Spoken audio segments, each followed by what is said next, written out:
The writing has been on the wall for a while, again, I think, on how the data landscape is changing between regulations and browsers, et cetera. And so we've been developing a future-proofing measurement strategy for some time. And to double down on what Nancy was saying,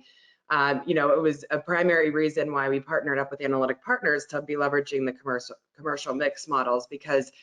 getting that foundation of understanding not only the role that marketing is driving, but how other factors outside of marketing is driving our business, and giving us that strategic lens into how different media are driving conversions, not only online, but offline, again, laid that foundation for us and allows us to then identify areas to partner with,